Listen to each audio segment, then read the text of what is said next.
Yes, yeah. She got DJ Klyph, man. You know what it is. It's another DJ Klyph production. Hey, yo, man. So dope to be able to have these conversations. And this one that you have tapped into, crazy. Just crazy. You mean? I have an opportunity to connect with some pretty amazing people. And this cat that you're about to hear from right now is one of the best lyricists in our genre, man. You know what I'm saying? He's been doing it for a minute. He's done some great things like the Lyricist Lounge show from back in the day. He's a member of emcee with Stricklin and the legend Master Ace. We get into this conversation talking about growth, man. This is really a conversation about life, you know what I mean? As an educator now, influencing folk, continuing to utilize music as truly as an art form, author now, all kinds of dope stuff that he's into, man. So really excited for y'all to check out this episode 119, man. It's episode 119 of the Klyph Notes podcast, man. Before we get into this, yo, just remember there's a bunch of ways that you can tap in and support the movement. Be sure to check out the DJ Klyph Patreon, make a contribution as we continue to just, like I said, man, bring you great content. Also want to let folk know, be on the look, man. The 2021 PDX Hip Hop Week event is happening. And we're going to be, getting ready for that with events like the Star Awards and Mic Check, all kinds of stuff. You know what I mean? So definitely stay tapped in. All right, y'all. So let's get into this one, man. The latest episode of the Klyph Notes podcast featuring the emcee, Wordsworth.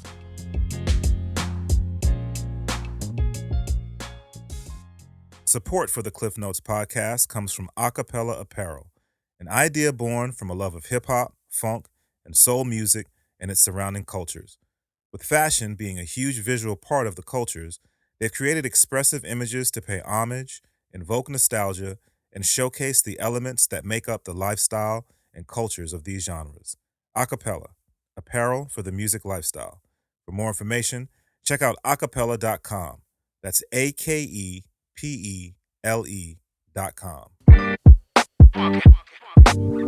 Yes, yeah. Welcome back to another episode of the Klyph Notes podcast. Available everywhere you get your podcasts. Everywhere you listen to audio. You know what I mean? Shout out to everybody who's been tapping in, tuning in, literally all over the planet. I see you. I appreciate you. It's dope to be able to share these conversations just with the masses, man. And this one's cool. I say this often. I say it all the time, actually. It's really just me having conversations with people who I'm connected with, and there just happen to be microphones on. But, that's what we do. But excited to have a chance to chop it up with this cat. We haven't really talked in a minute. I'm grateful you taking some time out the schedule to jump on, man. Yo, let them know who you are. What's up, y'all? It's Wordsworth, man. Thanks for having me, man. But I'm always available for you and vice versa. You know what I'm saying? We might not talk for mad long, but from, me coming out to the West Coast over there and then meeting you there, you always been supportive of the music and the culture. And we kept in touch just throughout the years. If I got something new, send it to you or whatever. If you need me to do a drop, I'll do a drop. But there's still a connection there. But I think also having the social media and stuff like that, dudes get to see life going on and that keeps the bond too. So, word. Yeah, y'all. Wordsworth, Lyricist Lounge, emcee, Master Ace, Stricklin, Punching Words, and just a whole bunch of this cartoons, a whole bunch of stuff, man. Stay busy. No doubt. But that's real though, man. And it's funny because there are individuals who you feel like you say, if you don't talk to people every month, every week, whatever, you may not actually talk to people for a minute, but it's like you just pick up where you left off. And I feel like that's dope. Those are really dope, cool relationships. You know what I mean? So I appreciate having that with you. Yeah, same here, man. I think that comes from just when you meet somebody, if you're genuine, you're genuine. Yeah. So you know what I'm saying? It could have been a meeting like me and you meet the first time and you'd be like, I ain't feeling that dude. You'd be like, and I'd be like, I ain't feeling that dude, and then we would never speak really, you know what I'm saying? But it was more like, yo, we had a show. Yo, what's up? Yeah, I do this. Yo, can you do this? And we like, yo, I was like, yeah, let's do it. Let's do this. and we're just talking. You know, I think it's no ego involved. Right. Like, I'm just who I am. This, you know, people might know me. That's cool, and then people know you, but we don't look at it like, yo, I'm Klyph and I'm Words. It's just like, yo, what's going on? Right. You know what I'm saying? So that's what makes it cool. No doubt, no doubt. So, man, so many things, and you touched on a bunch of it, man. So many things that you've been involved with throughout the years, man. And so many things that I think people might know like pieces of it, but I wonder if people put it all together and understand that like that's everything is a picture of the full Wordsworth, like of everything that you do. So you were introduced to a lot of us just through your art, man, through like just being a dope lyricist, a dope rapper. That's the foundation of a lot of what you do, and that's actually, you built that into even other things. But I want to go back and talk about just being an MC and the value of presenting your art the way that you do, because I think that it's a lane. I think that there are other MCs in that lane, but the way that you have created your style artistically, man, what's the foundation? Like, why do you rhyme the way that you rhyme? Why do you write the way that you write? Well, the first, I think, influence on me was actually my sister. She's older than me by like 4 years, so she was buying records, and then me following her, seeing her into hip hop. And then I had an older cousin, my cousin Elliot too. He was rapping, so just following them and then them getting the records. I think what really helped me was like being around people, I can't recall who, but just also learning to determine what a hot bar was and who was better at rapping than others. I think that helped me a lot, because like I was able to know a Rakim and a Big Daddy Kane is at a certain level.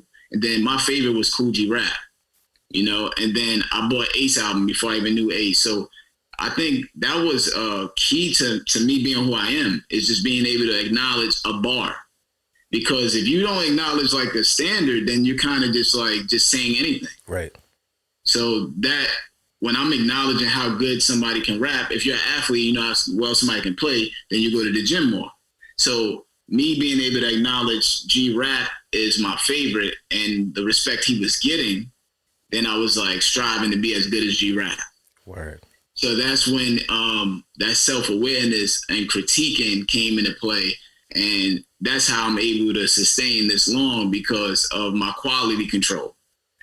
Because G-Rap, Ace, all these people I'm talking about, quality control is there, that it's been, like if you ask them to rhyme now or something, they still sound fire because the quality control, and they're very conscious of how the bars should sound and stuff like that. So that's what got me to the point of being able to write, is just my quality control and the people I would buy, like a Redhead Kingpin. I liked Redhead Kingpin back then. You know what I'm saying? I liked Chubb Rock back then. So I was really buying a lot of just dudes that I thought were like dope bar wise, you know. And then you had other artists that came out that I can recall, like this Candyman. Like back then, that wasn't like somebody I would buy, but I liked the songs. Right. So then I had to learn to differentiate what artists I wanted to be. And the Rakims and all of those people and the KRS Ones, they were always respected for lyrics. Yeah. And that's what you have to kind of decide on as you're becoming who you are. Is this potent enough? When you put it down, does this work? And I think a main thing, I hope it ain't break, somebody drop it. One of the main keys that I think also is, when I'm writing, I always try to think of, if I heard this from somebody else say it, would I say that's fire? Okay. You know what I'm saying? Yeah. Right? Because I can write anything that rhyme, but then if it's just rhyming and I hear from somebody else on stage and I'll be like, that's kind of basic, I can think of that just freestyle, then it's not fire. Right. But if it's something that I'm going like, that person's not going to say that. Right. You know what I'm saying? Or if they did say that, I would be in the crowd and be like, that's crazy. So I think you got to kind of have that quality control, man. Yeah. That quality meter is very important within yourself. No doubt. When you were at that stage of your career and identifying artists that you mentioned, there is a standard. There's a standard that is set. I often say, you know, we can say this when we talk about singing, right? It's really easy to identify it with singing. Like you can have somebody who can sing, and then you can have somebody who maybe singing is not your thing. Right. And that's accepted, right? You can either sing or you can't sing. Right. When it comes to rap music, I feel like that standard isn't always held up in terms of people celebrating those or encouraging people to continue down that path. Right. You talk about like looking at athletes, and if you want to be a certain level of athlete, you have to put in the work because it's very easy to identify if you're going to be successful. Why do you think that is? Why do you think that as a whole, it seems like in rap music, we don't really hold this craft to that same level? Because I view my life honestly as sports. I love hearing sports analogies because they're so spot on. So I'm gonna give you two that I really kind of live by. All right. So to answer your question, the first one is because every team is made different. So you're gonna have a LeBron and you're gonna have a point guard like a Rondo that may not score a lot, but his assist is that. So that might be a artist that just got to flow and bounce and vibe. Yeah. But I'm not looking for the lyricism, but we can't win the chip without that person. It can't be a great song without that person on there. Right. Then you got a forward that might be on the team. You might have Dwight Howard that just come on the track and know how to do the hook, but we ain't looking for no more than the hook from that person. You know, so I've been able to understand that everybody's talents, you got to identify what's their role and then how can you bring the best out of that. That's one of the things about teaching, right? All the kids are different. So I can't go in there expecting every kid the same. And it's the same thing with music. So we can't expect everybody to rap the same. And then one of the other things that Rocky is one of my favorite series ever to watch. Okay. I look at Rocky as the career of an artist, of a musician, right? So him, you know, struggling, trying to get on, you know, and then trying to figure out how to get some money, you know, probably out there just hustling for a minute, and then finally getting a chance to get on through some boxing, you know, doing this thing, doing some open mics, and then get a chance to really make it happen, you know, lose, but then learn how to get better, you know? And then by the time you get to the third Rocky, you know, he's feeling himself too much, and then you get a lot of artists fall off. You know, that artist, when they made it, now he fell off. Right. Then that new dude come in, battle him, crush him, and then he's like, oh, I got to come back. Right. So then you figure that out. Then after you feeling yourself and you know, realize that, you know, you was tripping, and you got to go back to, and then usually artists go back to that. Somebody say, we're going to take it back to how you used to sound. Right. Then that's when Apollo Creed came and took him back to the beat, because he got to take him back to the old album style. You know, back, executive produce that new album. So, and then after that, then you get the next album, which is like, I'm so big now, it's about world issues, which is when he fights the Russian guy. So now your new album is about, you know, I ain't trying to do the old stuff. This one is big, it's about a cause and that. And then the next album after that is, I'm so on already, let me put somebody else on. So then he puts on Tommy. And then that new dude that you put on from the squad usually turn against you, and now you got a diss record against you. Right? And then as you get to you keep going with the Rocky, then the next one is when like he comes back, and then people want to compare the new hot dude to him, and I wonder if they battled, who would win. Right. So that, if you look at Rocky is really the metaphor for a career in the music game. You know, if you really look at it, or almost anything, just the ups and downs of how it works and throughout the industry and stuff like that. So one of the things I go by too is like, people may be like, man, you should be bigger than this and bigger than that or whatever, which is cool. I always can recognize, I feel like all of us are LeBrons, right? So you're LeBron, I'm LeBron. My friends are LeBrons. I tell them that all the time. We're all LeBrons. We're all Jordans. We're all Jordans. We're all Kobe's. But sometimes you just end up on the Cavs or something like that. You know what I'm saying? You might end up on the Knicks. It just is what it is. You don't have the team around you. But you could be a top 50 player. You could go down one of the greats of all time. You know, so you may not get a ring. So where I see my career at now is me getting my ring as a coach, maybe, rather than a player. Okay. So I might be a Doc Rivers. I'm more of a Doc Rivers now where I'm at in my career personally. Yeah. It's still possible to get a ring playing. You know, I might, still be able to get a ring doing the joints because I'm striving and, putting music out. But I also see myself as being able to accept my role of where I am. I can still come off the bench and give you 50. You know what I'm saying? If needed. I can still start if you need to. Right. But I do understand my knowledge is of a Doc Rivers that I can bring somebody else to get the chip. So that's my mindset, man. That's what's up, man. That's what's up. It's funny. I think before I started recording, I was talking about just really appreciating where we are, in the culture now as we look at the age of hip hop, like literally the age of hip hop. Hip hop's kind of middle age right now, and so there is a different mindset. And it's interesting to talk to like a lot of old heads who share that when they were initially, it wasn't necessarily about let me do this as a career. It was like this is what we do, and we have an opportunity to rock stages and we're building. And then things flipped and people realized, oh, I can, like, people are putting money behind this. And then there are individuals who come into this solely to get to that level. Like, I want to rap so that I can be a superstar. Right. And then you sort of have that balance of individuals who, in my opinion, are very concerned with being true to the art form and growing the art form for the next generations. And that idea of the next generation, I think, is valuable because that's how we maintain, that's how we make sure that this thing continues to live on and on. Right. And you've transitioned, you're talking about that now, you've transitioned into, molding young minds. Was that an easy transition for you to sort of make that change, to recognize now this is the move for me to make right now? Man, it was a difficult decision in regards to knowing I had to make it.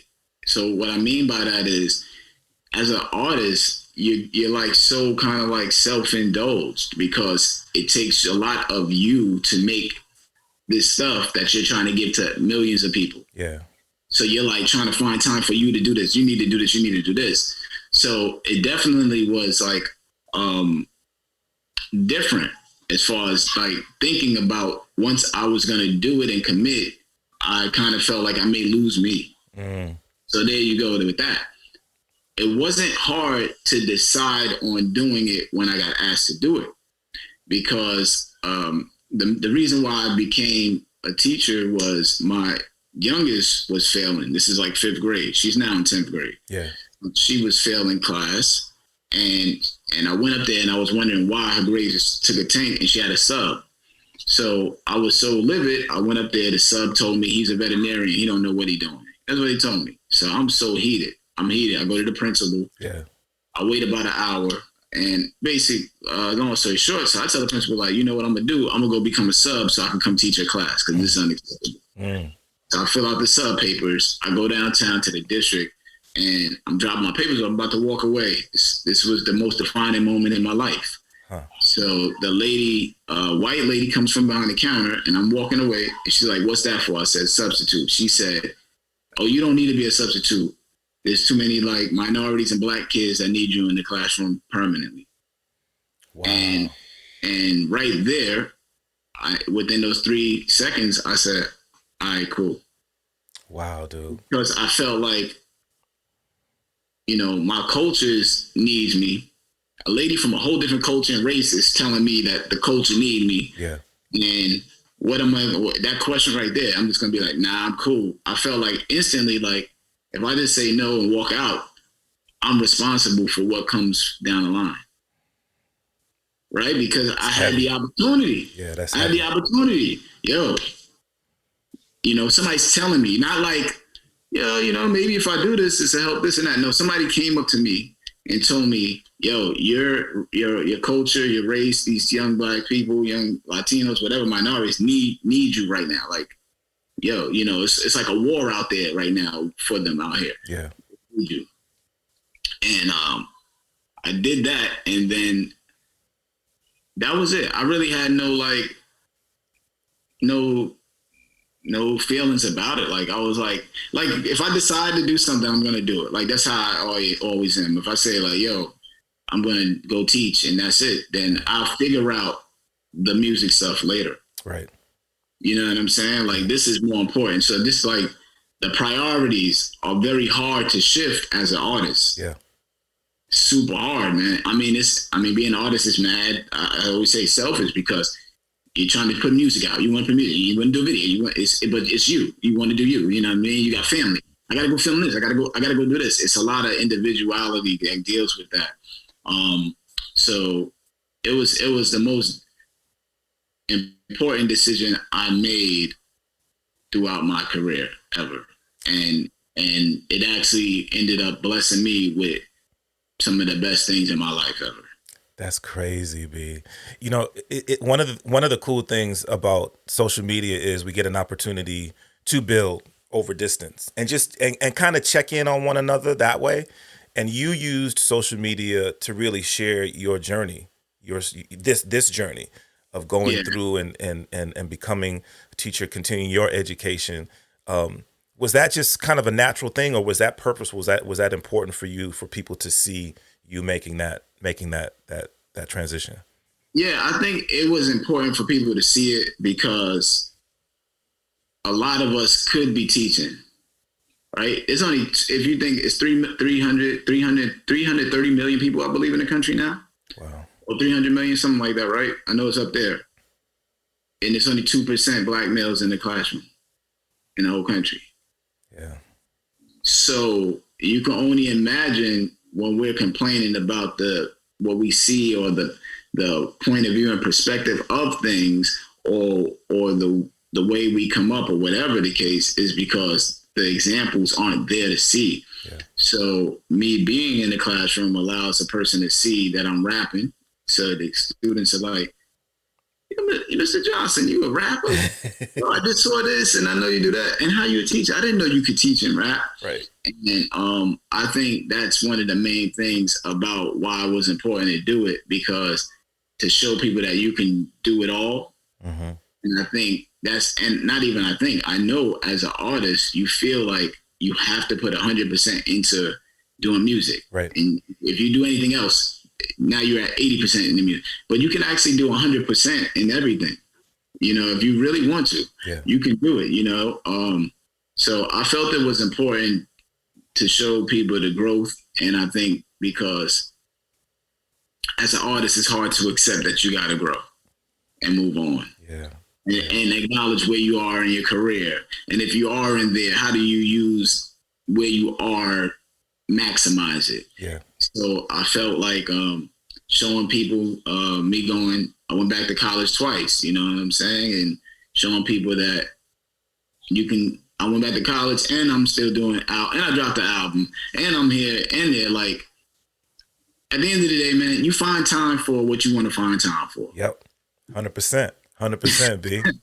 Yeah. So I thought, you know, to encourage people and show people the evolution of things, especially like, you know, college, going back to school twice, teaching, writing a book and all of that stuff are things that I always wanted to do. And I feel like there's other people that hit me up like, yo, I always wanted to do that. How do you do that after I do it? Yeah. So I feel like I have to use the courage that I have to complete things to help others complete stuff. No doubt. The same way we watch other people complete stuff and we get hyped. Mm-hmm. We're all examples for each other. So that's how come I feel it's important. That's what's up. Man, a thought just came to me as you was talking, man. When we think about anything in life, but specifically as an artist, and like you mentioned, some people would say, man, you should be at a certain level, this, that, and third, just based on your gifts, based on your talent and the work that you've put in. But I wonder for you, like, how do you measure success? I do measure it by having some things, you know what I'm saying? So like, home ownership for me is a big deal for me, you know, because I grew up in an apartment building. Mm-hmm. And, you know, that really wasn't even on my mind because the way I grew up was an apartment building in Brooklyn. I wasn't really thinking home ownership like that. My wife really helped me visualize that aspect of it. Yeah. Because sometimes you get so blindsided with career. It doesn't matter where you are. You're just trying to achieve putting out output. So I believe that's important because I have kids.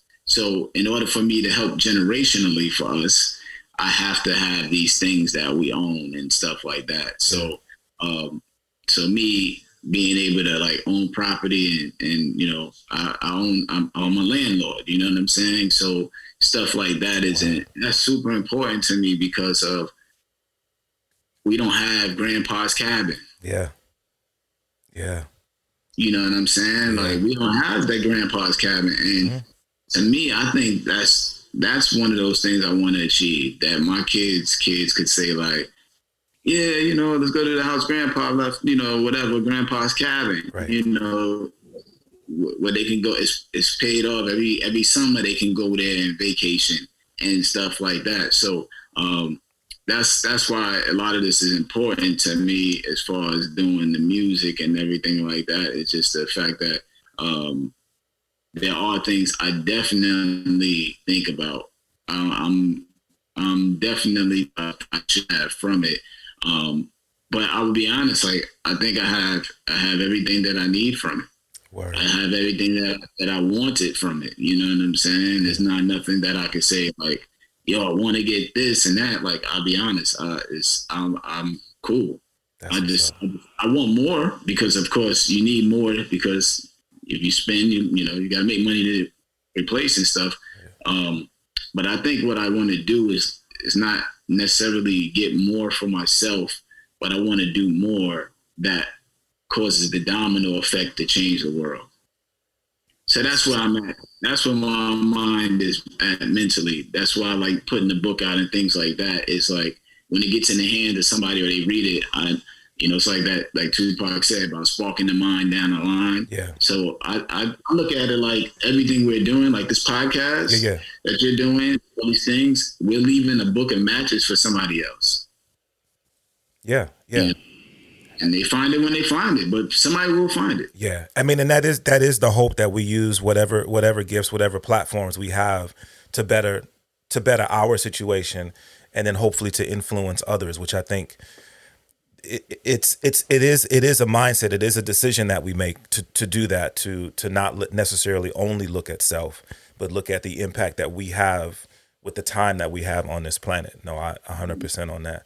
You mentioned the book, man. Let me ask you about that. So, the idea of writing a book, where did that idea come from, of writing the book, and then to connect it with the album the way that you did? Well, I always wanted to write a book. Okay. I think like most of us always want to write a book. I think the hardest thing is to start something and finish it, right? Mm-hmm. So we always want to write a book. I could probably name 5 to 10 people that I know say, yo, I started writing, but they got like 1 or 2 pages that have been there for like 20 years. You know what I'm saying? Right. I started writing something. I was thinking about it. I think there's an apprehension of how to make it a book. Mm-hmm.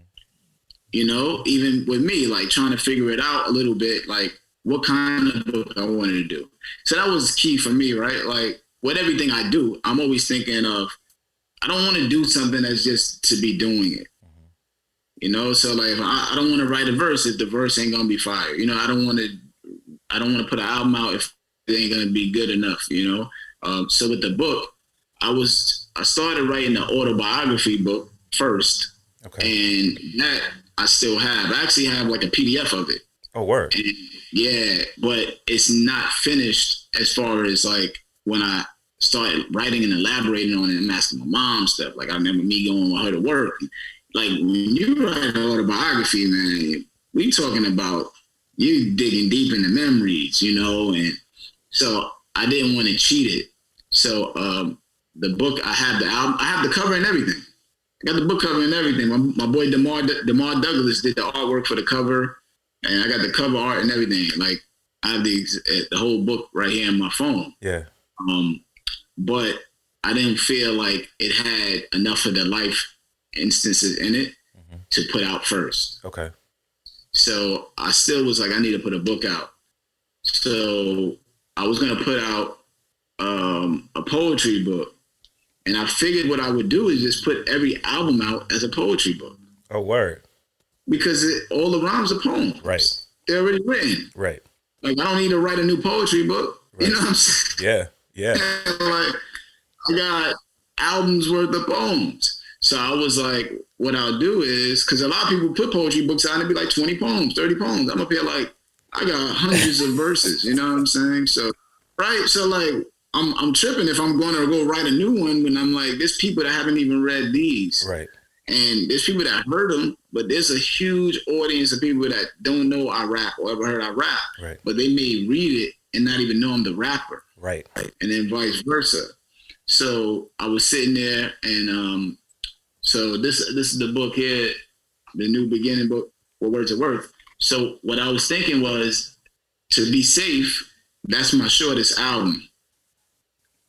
So I said, let me do this album first. You know what I'm saying? So it started off as the poems, and then it was like, I think people want to know why I wrote it though. Yes. Why I wrote this verse. Yes. Because then I started elaborating on the entire poem at the bottom, just like boom, boom. And then I was like, nah, I think every 4 bars, if I explain every 4 bars, I think it'll be even more.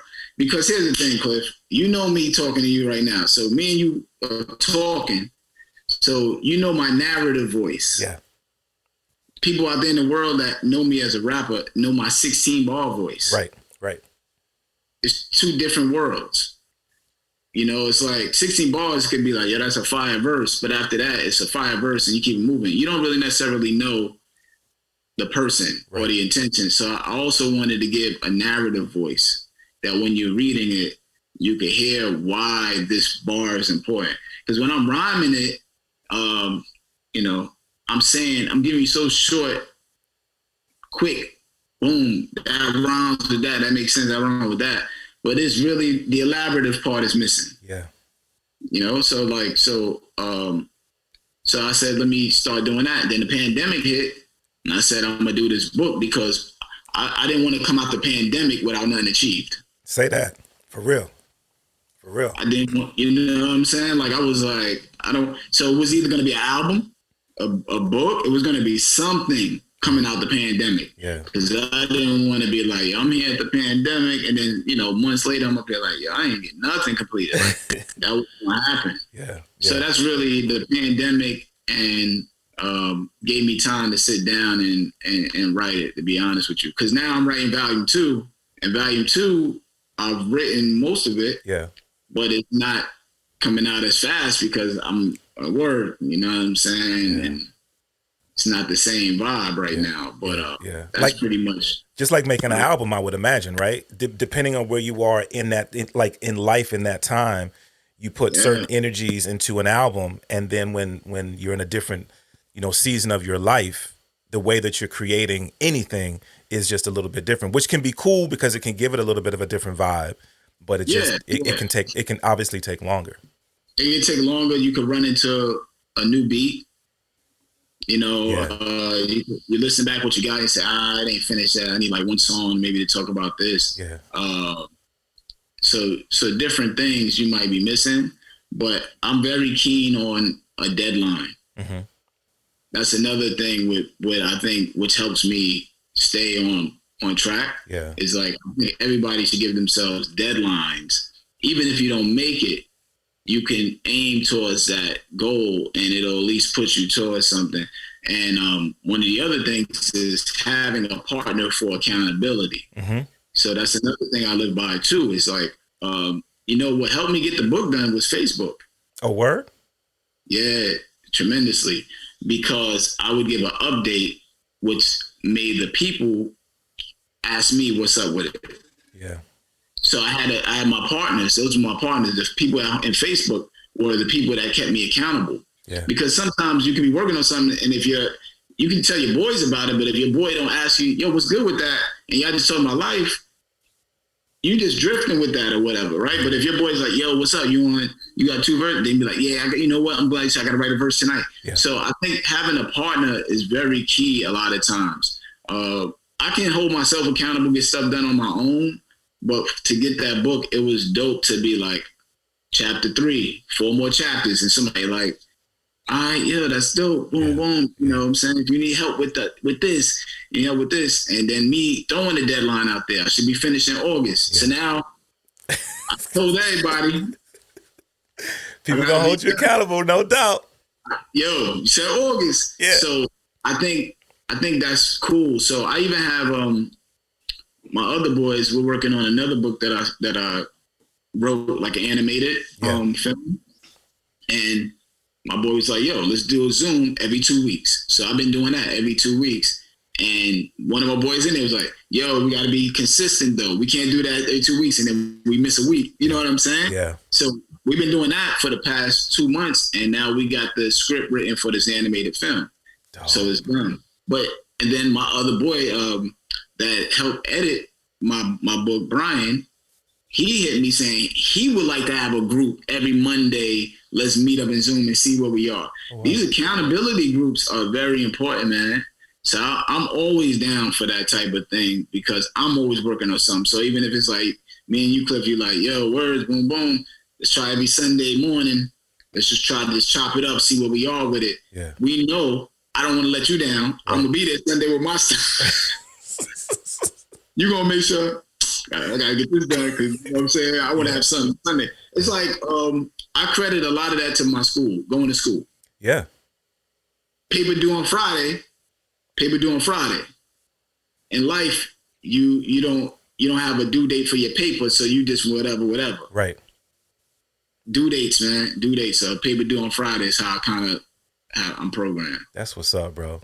So with all of your life experience, everything that you've done, like literally traveling the world as an artist, you have such a perspective, right? And then just the people that you've crossed paths with and everything that you've done up to this point. So then to now be in a position of educating others or sharing that with others, that's got to be so. It's got to be great to be able to pull from that as you're finding ways to reach other people, these kids that you're working with. So that makes sense. But on the flip side, what impact has that had on you, on your creative process? Now getting this feedback and processing differently in terms of, you know, how do I reach these kids and the impact that they're having on you? The biggest word when it comes to kids, man, I teach at a Title I school, so it's like low income kids and stuff like that. But one of the biggest things is the biggest word in education to me is exposure. Mm-hmm.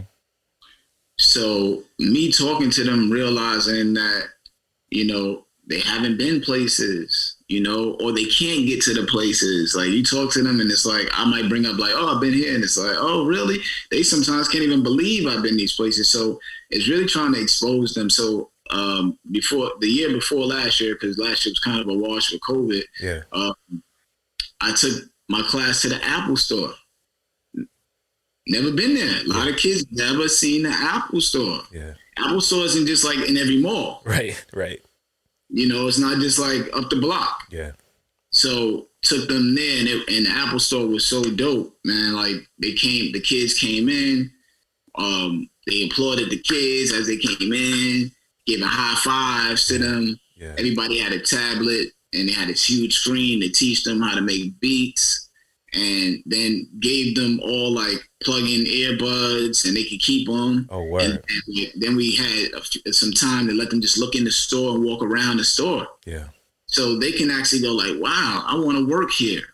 You know, a lot of them will see like, if I have my MacBook or something like that, they're like, whoa, that's expensive, you know, because they're just not used to it. So the exposure is like highly important. So that's what I've learned from them is listening to help with finding how can I expose them to things that they're discouraged about probably not being able to achieve or see or grasp. I'll give you another huge thing. Like I do TV and film, and, you know, when kids are doing their videos to present to the class, a lot of times it's very, what is the word? Like, discouraging for some kids to watch other people's videos. Uh-huh. Because if a kid is doing an instructional video at home, their home may be nicer than theirs. Got you. But see, a lot of people don't pick that up because they're just like, all right, show your stuff.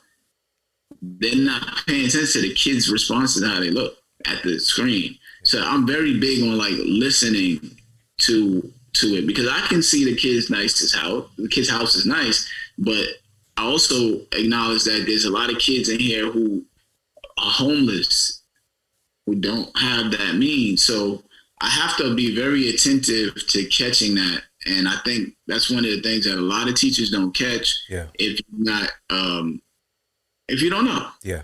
Yeah. And it's not like on purpose. It's just kid playing the video, kids watching. You're not really understanding. So in those instances, I'm listening when somebody's showing something, and when a kid goes like, wow, look at this and this and that, I always try to just be like, yes, you know, if they say nice, I'll be like, yeah. I'll be like, and y'all can get that too. That's why you gotta stay in school. You stay in school, you get these things. That's how the parents got it. You gotta stay in school. So that way I can say like, yeah, you can get that. Because if they leave without me saying they can achieve it, right, now they just like, yo, you saw that? Oh man. Yeah. They're still in the same funk, you know? So I try to make sure anytime I'm seeing moments of that I can compliment them and say, you can get, I try to make it easier, you know, for them to know. Like, yo, you can get that. Oh, that's a nice car. Oh, that's nothing. You can get that. Right. Because they don't really think they can sometimes. So the moments like that, man, are very sensitive in the classroom and stuff. So those are the things I learned, man. There's a lot of cues, nonverbal cues and body language and stuff that I'm just like, man, I want to make sure I'm watching and being empathetic and sympathetic. No doubt. No doubt. It's crazy, bro. I was talking to a patient at work who happens to be a police officer, and he was telling me about last year with everything that went down and with kids not having access to their social circles because they weren't in the classroom, just the suicide rate in young kids, just in the Portland area, like over 100% increase in youth suicides, man. And I thought, man, how sad is that? Sort of what you're speaking to, like kids have this sense of feeling a lack of worth or lack of just a lack of worth, and they associate oftentimes things like this idea that I'm no good, or I can't have, or comparing themselves to others to the point that they feel like they just want to take their own lives, man. So everything that you're describing, I think, is so powerful, but that you have found that within yourself, that because I think it's difficult sometimes to even know where to begin. Like how do I reach these kids? How do I put myself in a position to be of benefit or helpful to these kids? Yeah, I think one of the other keys to it is asking them what they're listening to. Yeah. Like, you know, if a kid walks in a room with headphones on, and I don't care if it's whatever the most vulgar song or whatever, I'm still gonna say, what's that? What's that you listen to? What's that? Oh, okay, that's hot. Okay, I'm gonna go listen to it later. I think showing them that you're willing to meet them halfway and not judge them on what they're into, I think helps the bonding a lot. And then going from there, and then, you know, in the class, I'll play like instrumentals of the beat. I'll be like, what you listen to? What? Ride Wave? Let me. What song is that? I go find an instrumental. I'll be like, oh, it's kind of fire right here. Yeah. Or, you know, Billie Eilish. I'll play Billie Eilish in the room. And, you know, some of the kids will be like, hey, playing Billie. But I'll play the instrumental and just explain to them, like, how, you know, this is where the verse is. It's where the hook is. And then I'm asking everybody what, you know, I've had some kids that may assume because I'm a black teacher, like, I'm probably going to be hip hop out. But I'm, like, all over the spectrum, right? Yeah. So I'm up here, like, what you listen to? And like country, and then all of a sudden I'm like, well, you see, all right, let's play the Sam Hunt. This, you know, let's go through some of this on, you know, and then I'm playing the instrumentals, and then so I think the conversation, and just like how I run my class is I allow any idea for your work, and then I help you fine tune it. So if we're doing public service announcements, and I ask a kid and they're like confused about what to do, and they're like, I'm in the video games. I'm like, all right, well, let's do one on video games. We're in the sneakers. I'm like, let's do one on sneakers. So I'm whatever.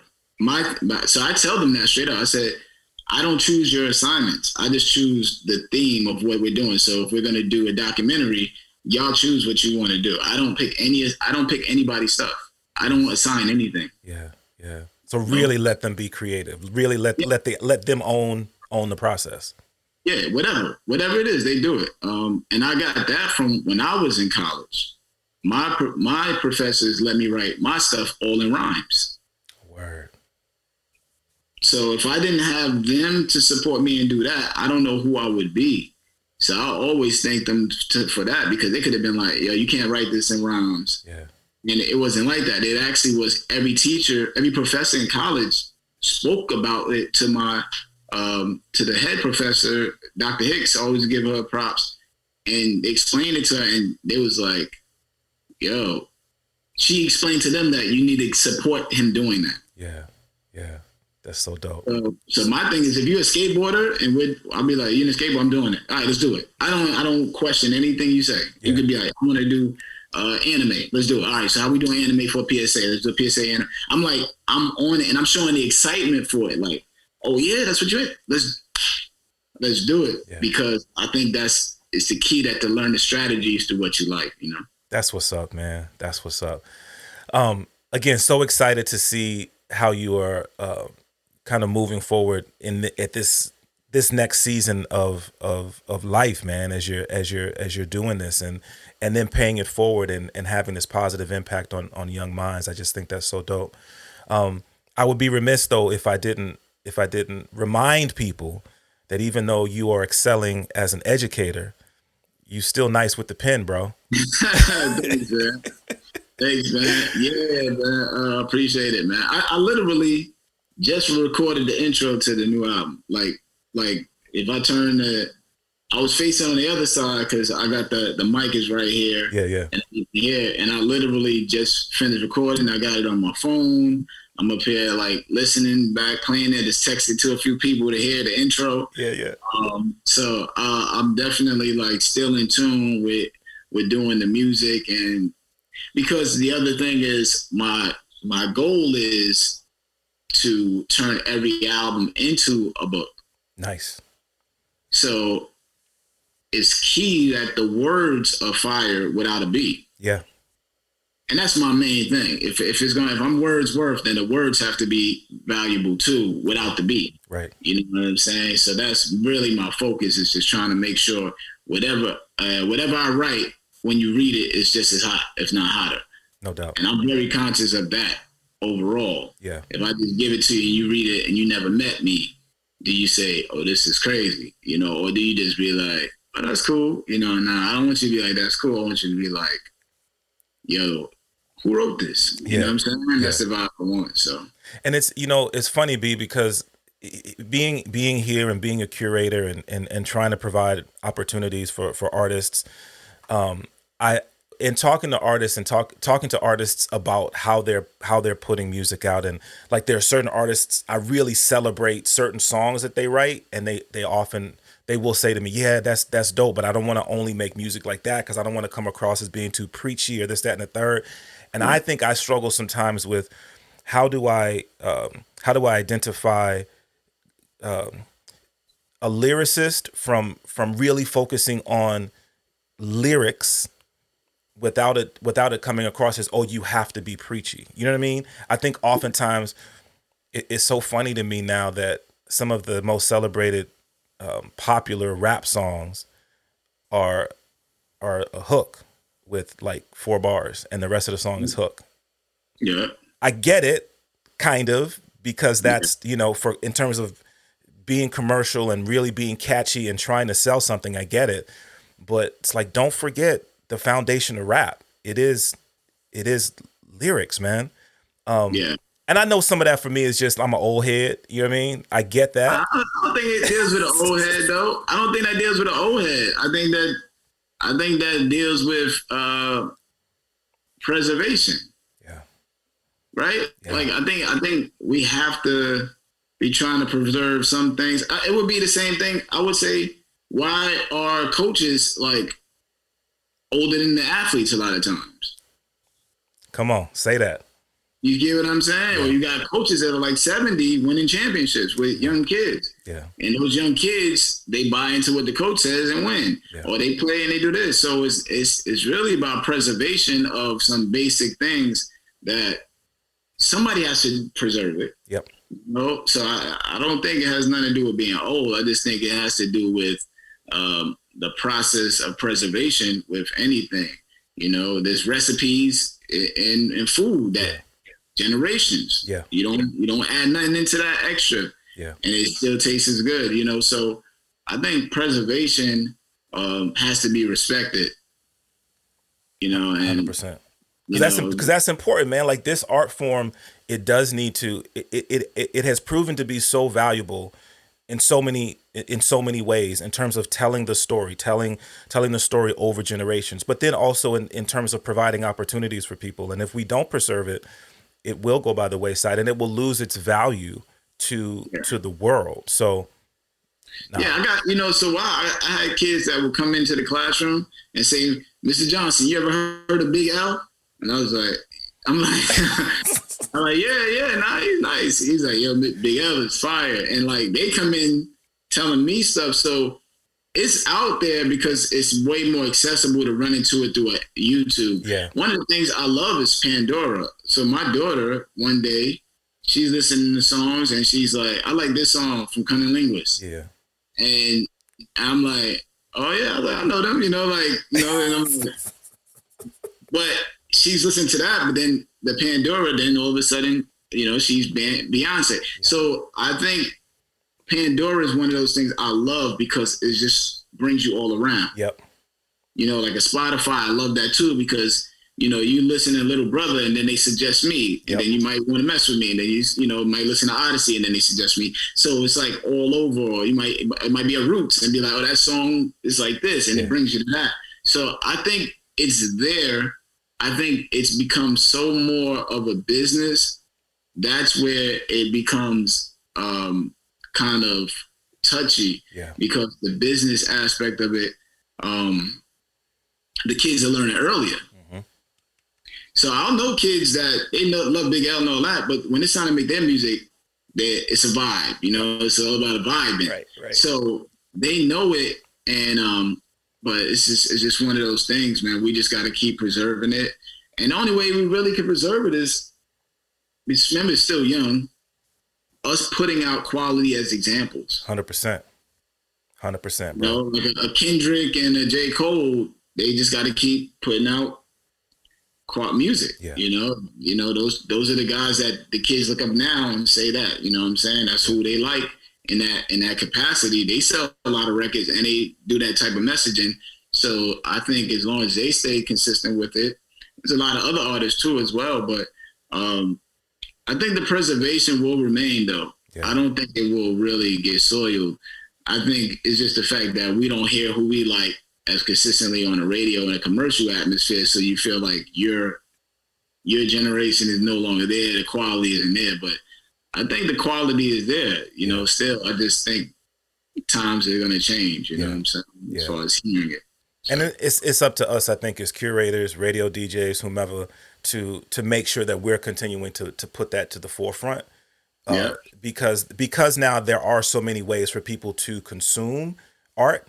I think that we really have to use our platforms to and that's, you know, that's definitely what we do. Yeah, I think like a Griselda, you know, I love hearing Benny the Butcher rhyme. You know, I love Conway. Now, necessarily, I don't rhyme like how they rhyme content wise, right? But the wordplay is incredible to me. The stuff they saying and putting together, I get inspired to write bars. You know what I'm saying? So there's people that are keeping the grimy underground. I mean, they use some of those underground beats that people would probably never mess with. And no radio play, and they do big stages, huge management and all of that. So it's there. I think as we get older in life, our attention to finding every little thing, it just can't be what it used to be. You know what I'm saying? And I'm okay with that. I'm okay with that. You know, but I like the fact that I'm willing to hear what's new. I think that's when it's a wrap for us. If we're on some, I ain't trying to even hear that. Like, I like listening to Lil Baby, you know what I'm saying, to call my daughter, you know, and we in it, and I'm doing the flow, and she's singing the bars, and I'm like, you know, riding with that. Like, I think that should be how it is. I should be evolving. And to take it to a whole nother level, to be honest with you, if you don't like all this new stuff, you really will restrict your business and brand. So what I mean by that is I listen to everything and I can write like everything because I get hired as a writer. I'm a writer before a rapper. So that allows me to do cartoons. That allows me, if you want me to do a verse for you, I could write a verse in that flow. That won't be on my album. So I learned to differentiate it too. So some songs I do that are like straight commercial records that I'll give to my publisher and administrator just for TV and movies. Got you. But you'll probably never hear it on my album at all. Got you. So that's the other thing to it that I learned too, that I'll write a song like the Migos, and I'll give it to her for that. So then now you hear it in the next Fast and Furious or something, and then it's like, yeah, that's words. And it's like, oh, but that ain't on my album though. Right. So I think we have to have that understanding of how to cater. It's like being a DJ. You know, you got to play the wedding joints. Right. But it ain't gonna be joints on the station. You know what I'm saying? If 100%. You go right, so 100%. So once, but if you don't have that mindset of like, I'm gonna play this wedding and I'm gonna do this barbecue here, and you don't have the crates for each thing, right? Now you just like, nah, I don't do nothing. I'm just straight underground like that. I don't know. You know, you kind of restrict yourself. So I listen to everything because I want to have all the tools in my tool shed when I'm called. 100%. Man, Wordsworth kicking knowledge over here. Look, bro, real stuff. I appreciate you, man. I appreciate you taking the time. We're gonna have to do another episode, man. But before I let you go, I just gotta give you an opportunity to let people know what's up. I've been playing a new joint that you're on, that Brooklyn joint, which is just classic Wordsworth. Along with Sky Zoo's on that joint. Yeah, I didn't know they was gonna be on there. Oh, word? No, I didn't know who was on the record at all. I did my verse. Mike Swift sent me that. I did my verse. The song drops, and then I'm like, oh, I'm on there with, King Spills and Sky Zoo. Okay, this is gonna be big. So like, I didn't know who I was on there with at all. That's crazy. Let me say this to you, bro. So Boom Bap, I had Boom Bap Project on the show last night. Right. So they just released a new single, and then they're releasing a new album. And I don't know how much I can say. Let me just say this. You know how you record a verse and then you never know? Never know. Boom Bap Project's about to release an album. Yeah, and they got something that I did with them, with somebody and stuff. I'm just saying. I know, man. It's so wild, man. I got so many verses that I've done throughout the years on rhyming on stuff. Yeah. That they're out there, and I don't know when people are releasing. I don't know what, I just do what I do. Yeah. But yeah, man, I just sit there and I just do the music and go from there, man. But yeah, man. So I got the book out. Like I said, I got the book, the What Words Are Word Volume 1, that's out there on Amazon. Okay. It made it to the top 10 new poetry releases when it came out. So nice. Shout out to everybody. Bro. Congrats. We got 65 reviews on it, which is good, Mm-hmm. And then I got an album with Superstition. Oh, word. Yeah, we got like 12 joints done already, sitting there. Yeah, I don't know when that's gonna come out, but we got a project together that's like, it's just me and him going, doing some dope stuff on there. Okay. And then the project that I'm recording right now is a whole album with me and Kels with the Heat. Okay, word. He did this project here. And then I got some other projects that I've just been rhyming on with. It's been easier to do the one producer thing. Mm-hmm. Mm-hmm. So me and Gates are working on Champion Sounds too. Word. Shout out to Pearl Gates. Yep. So it's just easier to do the one producer thing. So me and Superstition joint is multiple producers though. Okay. On there. That joint got some stuff though. It's so wild because we haven't spoken a few about it, but like I just the other day I started working on this side. I was like, I forgot, like me and him got like 12 joints sitting there together. You know what I'm saying? Like I can't wait till people hear that and the world opens back up and we could tour together and do stuff. Yes. So also this NFT thing, got an NFT card out. I put it up. Seen that, bro. Cause let me tell you, man. I didn't know much about it. I'm getting hit up about it. And then I see like Gronkowski NFT. I seen a $500,000 card in NFT. So my boy Sam Brown, who I did an album with, shout out to Sam Brown. Yeah. He's heavy into a lot of this research. So he's telling me about it. Everybody's calling me, telling me about this. He calls me, he's seriously into it. And boom, he sets it up. Got me set up. I was like, all right, let's run with it. But I'm just like, let me do everything. Yeah. Try to do everything. So that's out on my Instagram, at Wordsworth BKLYN. Okay. And yeah, man. So I'm just trying to stay evolving. That's all, man. Yeah. Trying to stay evolving and take care of the fam. That's what's up, B. I'm gonna put this out there right now, man. As you're continuing to work on projects, especially like when you talk about doing the one producer joints, I'm gonna need that Wordsworth Theory Hazit project, bro. Yo, I got Theory Hazit. I got a Theory Hazit song sitting here. I actually got two. Okay. I got two like crazy joints, man. Like crazy joint, man. I got two crazies. Okay. I got to do more with him, and then those two would be on that. But yes, I definitely need to do an entire project with him. That's the homie, man. It was so crazy, the song that I had.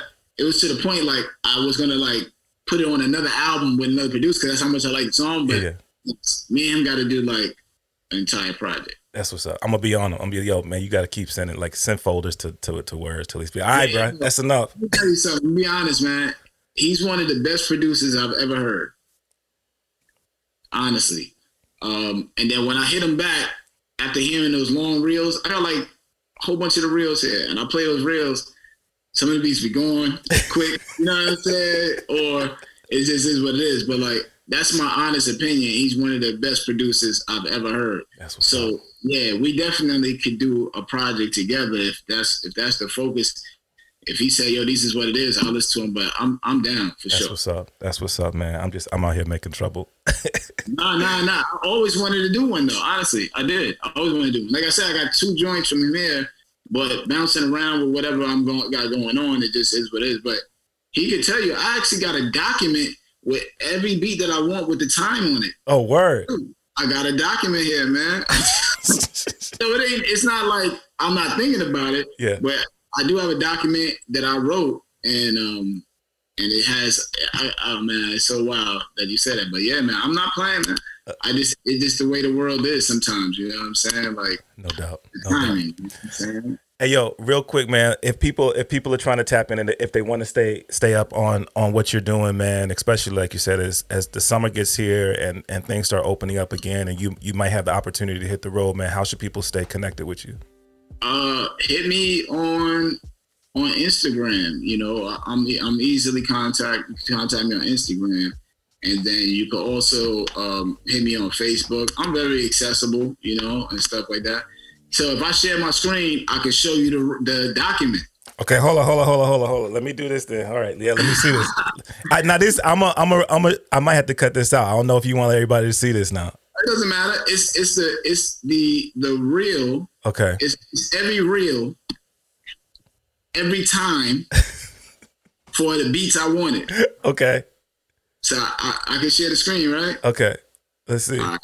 Let me see. So you can see this is how focused I was on doing the joints. So then I think when I contacted him, it was just like some of them weren't available. But like what it is the reels are so long that me to be doing that and trying to pinpoint them. Yeah. And then he got to go back to each one. So Let me see. I share my screen right here.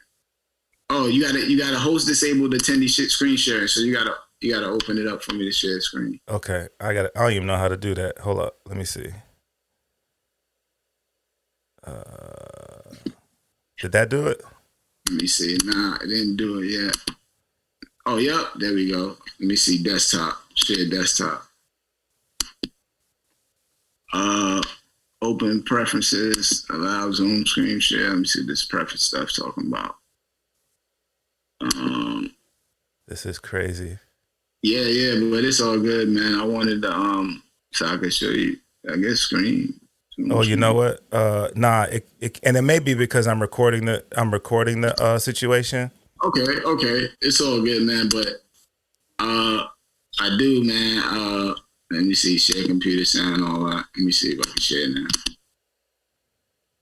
It won't let me do it, but it's I have a document here that says beat real. 3 minutes and 35 seconds, 4 minutes 24 seconds.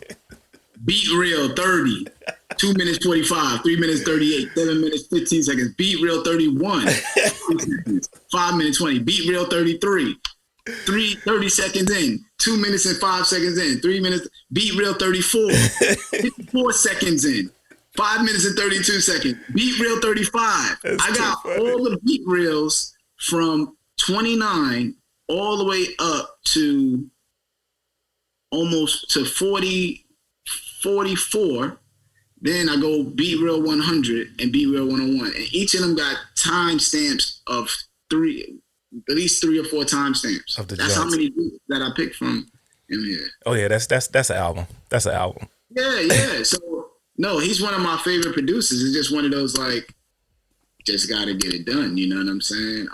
Word. Just wow, man. So that's crazy, but yeah, man. You know what I'm saying? It's so wild. I'm gonna put this document in this chat so you can have it too. Maybe. I'm gonna hit him today. I'm gonna hit him today and be like, yo, I was just talking to Words. Oh, I see it right there. Yeah. Yeah, that's the document, man. No doubt.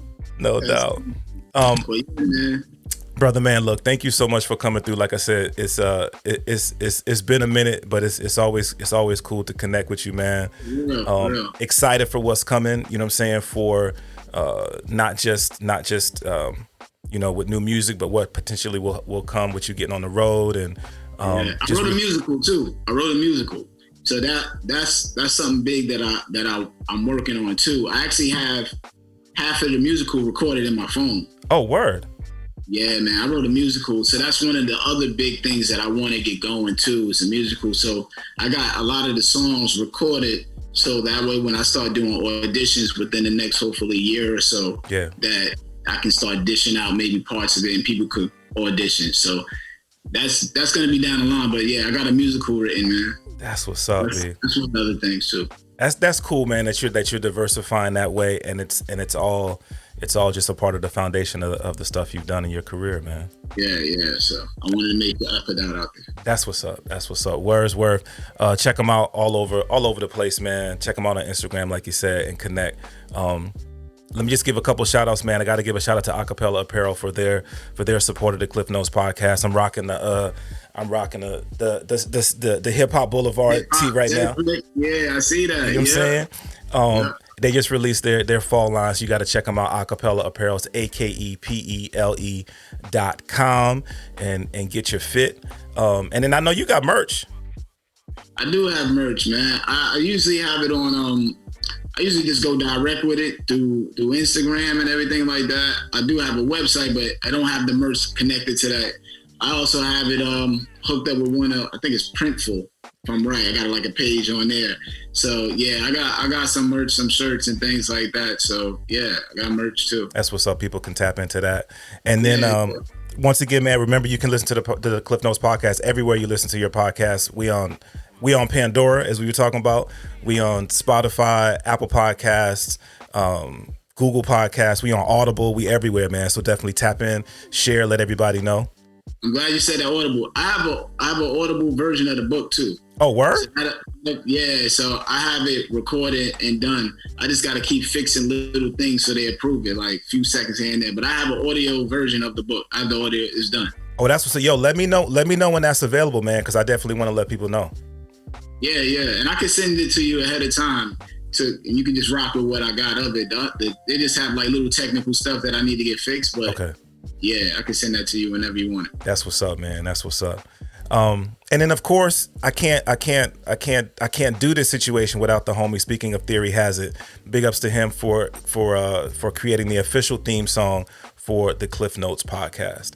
And for killing those ski beats challenges. Come on, bruh. He be killing those. Yes, he do, for sure. Definitely check out the Klyph Notes podcast everywhere, man. Continue to tap in. If you can also check it out at klyphnotes.com. If you have questions or comments, you can hit me on the Gmail, klyphnotes@gmail.com. Check me out on social media as well at DJ Klyph, DJ KLYPH. Your words, man. Thank you so much for doing this, bro. I appreciate you, fam. Hey, thanks for having me, man. Anytime, brother. You hit me anytime, man, by anything. Absolutely, man. All right, y'all. Until we have an opportunity to do this again, y'all be blessed. Peace.